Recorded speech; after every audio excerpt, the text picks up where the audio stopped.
Hello everyone, welcome to my blog. আজকের হলো শিবরাত্রি। তো আজকের দিনটা কীরকমভাবে কাটালাম সেটাই আমি আজকের ব্লগে শেয়ার করব। তো আজকের আমরা দুজনেই উপোস আছি। তো বিয়ের পর থেকে আমরা দুজনে একসাথেই শিবরাত্রি পালন করি। সৌমেন বিয়ের আগে শিবরাত্রি করতো না, কিন্তু বিয়ের পর থেকে স্টার্ট করেছে। তো ও তো গেছে অফিসের জন্য, তবে আজকের হয়তো একটু তাড়াতাড়ি চলে আসবে। আর আমি সকাল থেকে ঘরের আগে পুজো কমপ্লিট করেছি, তারপরে গিয়েছিলাম নিচে।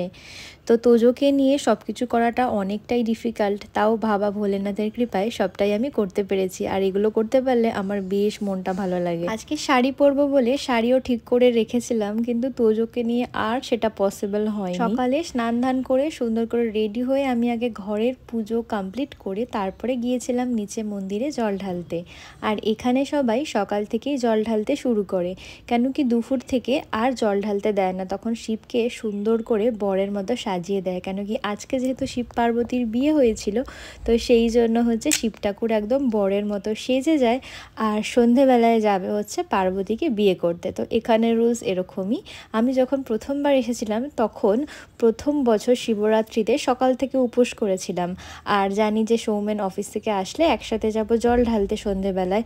তো যখন সন্ধেবেলায় জল ঢালতে গিয়েছিলাম তখন জল ঢালতে দেয়নি, তো তখন শিব ঠাকুরকে সাজিয়ে দিয়েছিল। তো আমি আর মন্দিরে জল ঢালতে না পেরে ঘরে এসেই শিবের মাথায় জল ঢেলেছিলাম। তো তারপরের বছর থেকে জেনে গিয়েছিলাম, তো এরকম নিয়ম এখানে।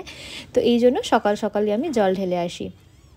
তো আমি একা গিয়ে তো জল ঢেলে এসেছিলাম, তারপরে সৌমেন চলে এসেছিলো অফিস থেকে। তো ওরা আমাদের নিচে অ্যাকচুয়ালি পুজো হচ্ছে, আমাদের সোসাইটির নিচে মন্দির আছে, তো সেখানে আজকে খুব সুন্দর করে শিবের পুজো হবে। দেখতেই পাচ্ছ কত সুন্দর করে মন্দির সাজিয়েছে।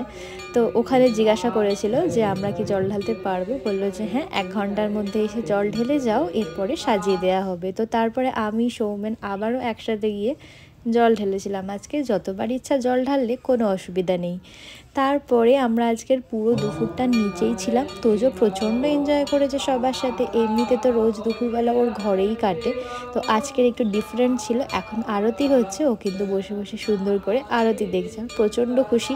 আগের বছরও আমি শিবের মাথায় জল ঢেলেছিলাম, তখন তোজো ছিল আমার পেটে, আমি তখন 6 মান্থসের প্রেগনেন্ট ছিলাম। আর এবছর তোজোকে নিয়ে এই শিবরাত্রি করতে পেরে খুব ভালো লাগছে। তোজো যেহেতু ব্রেস্ট ফিডিং করে সেই জন্য নির্জলা উপোস করতে পারিনি। রাত্রিবেলা আমরা ফল খেয়েছিলাম, একটু কষ্ট হয়েছিল, কেন কি ও যেহেতু ফিডিং করে, তো সেক্ষেত্রে একটু প্রবলেমের। আমাকে অনেকে বলেছিল ফাস্টিং করো না এবছর, কিন্তু তাও মন মানে না। আর বাবা ভোলেনাথের কৃপায় খুব সুন্দরভাবে আমি করতেও পেরেছি। আর দেখো তোজবাবু এখন প্রসাদ খাচ্ছে, মানে মন্দির থেকে প্রসাদ দিয়েছে, কুল কলা সেগুলোও খাচ্ছে।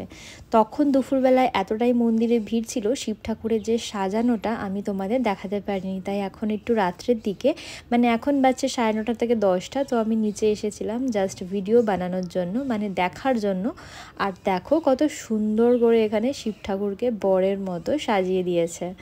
তো এই প্রথমে এখানে অভিষেক করানো হয়, আর তারপরে হচ্ছে শৃঙ্গার করানো হয়। তো খুব সুন্দর করে সাজিয়েছে, মানে দেখলে চোখ ভরে যাবে। আমি তাই একটুখানি ভিডিও না নিয়ে পারলাম না, এত যে সুন্দর লাগে কি বলবো। আর এখানে যে সমস্ত মন্দিরগুলো আছে না, শিব মন্দির, সেখানে সমস্ত জায়গায় শিবের জল ঢালা হয়ে গেলে এভাবে সুন্দর করে সাজিয়ে দেয়। ইভেন এখানে শিবের বারাতও বেরোয়, তো প্রত্যেক বছর দেখতে যাই, বাট এবছর আমরা সেটা দেখতে যেতে পারিনি। সারাদিন উপোস করে তোজোকে নিয়ে, মানে ওর তো খাওয়া দাওয়া সব চলছিলই, ওরটা রেডি করা, ওরটা বানানো, তো না হলে না খুব সুন্দর হয় সেই জিনিসটা। পুরো একদম যেরকম করে মানে বিয়ে করতে যায় বরেরা বাজনা বাজিয়ে, তো সেভাবেই এখানে শিব ঠাকুরও ওরকম যায়। আর কোথায় যায় না, পার্বতীর মানে একটা স্টেজ বানায়, সেখানে পার্বতীকে রাখে, তো সেখানে গিয়ে বিয়ে হয়। তো এখানের হচ্ছে গিয়ে এরকমই রুলস, তো সেটা আমার বেশ ভালোই লাগে। আর এত সুন্দর সাজিয়েছে যে কি বলবো, চোখই সরানো যাচ্ছিল না। তো খুব ভালো কাটলো এই বছরের শিবরাত্রি। একটু চিন্তা হচ্ছিল তোজোকে নিয়ে একা একা উপোস করে সবটা কিছু করতে পারবো কিনা, কিন্তু বাবা ভোলেনাথের কৃপায় সবটাই হয়ে গেছে। তো আজকের ব্লগটা এইটুকুই, দেখা হচ্ছে নেক্সট কোনো ব্লগে। বাই।